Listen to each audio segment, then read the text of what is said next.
Meu Ayrton não é apenas um documentário sobre uma figura pública.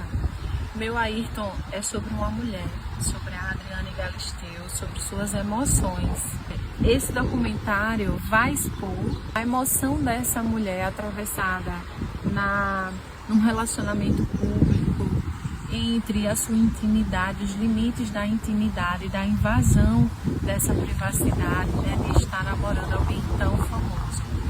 Então, o documentário se inicia dentro desse contexto também.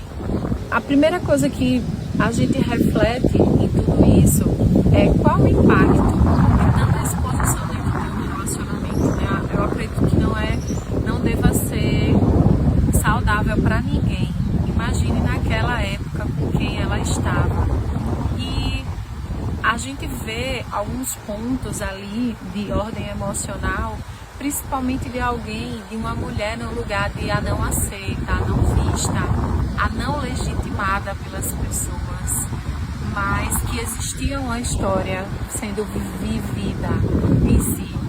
Além do peso da narrativa, do que estava ocorrendo mediaticamente, versus a construção de uma selfie, né, de uma persona, de uma pessoa, de um relacionamento íntimo ali. Existia, além de coragem, vulnerabilidade, a paixão, o romance, de amar alguém como ela amou. E você entra, assistindo esse documentário, você entra nesse lugar de parece que a gente é a melhor amiga deles. E tudo começa pelo romance, pelo conto de fadas, mas é atravessado pela vulnerabilidade, cuidado com a presença dela, né, na vida do Ayrton, dos amigos, essa fala dos amigos, como é importante também, mas que não foi dito.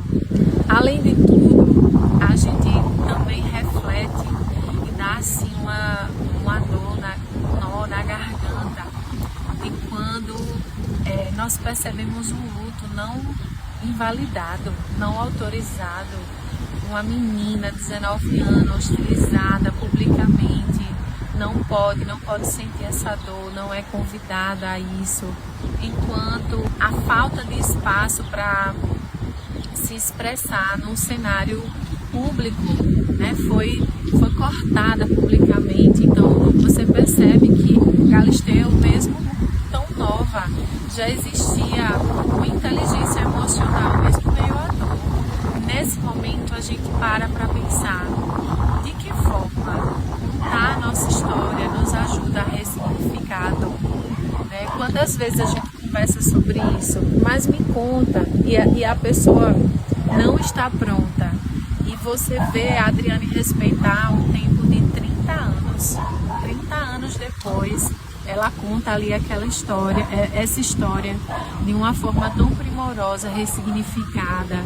Existia uma Adriane lá, naquele momento, que você já via uma maturidade, e que também existe uma Adriane hoje, que graças àquela Adriane que não desistiu, fundamentou, fortaleceu a personalidade dela, mas o quanto que isso foi primordial, o posicionamento dela não ter se calado, a parte que era dela, da história dela, e ela esperou de um exercício terapêutico importantíssimo, o tempo certo para falar sobre isso.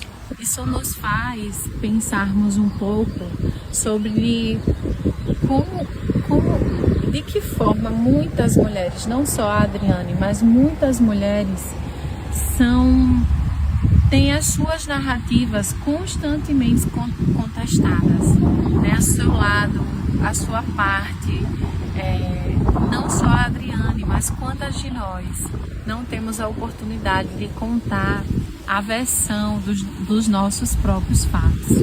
Eu assisti o primeiro documentário sobre Ayrton, e a gente vê uma exclusão total dela em termos do que foi falado, do que foi feito, uma série muito bonita, mas quando você assiste Meu Ayrton, você reflete muito profundamente sobre quais as lembranças que doem na gente e que não estão integradas legitimamente do jeito que foi, né?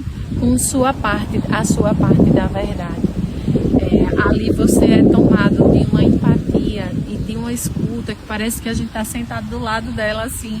Eu parecia que ela era uma amiga, uma paciente que eu tinha mais vontade ainda de ouvir. Foram 2 horas, 2 capítulos, 2 episódios que se passaram rapidinho. E meu Ayrton é muito menos sobre Ayrton e muito mais sobre Adriane.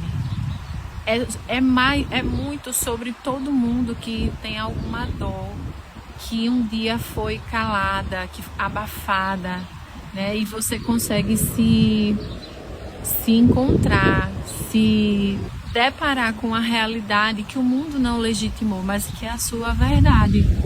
Meu Ayrton é um convite à coragem de existir com verdade, mesmo que o mundo insista em contar outra história.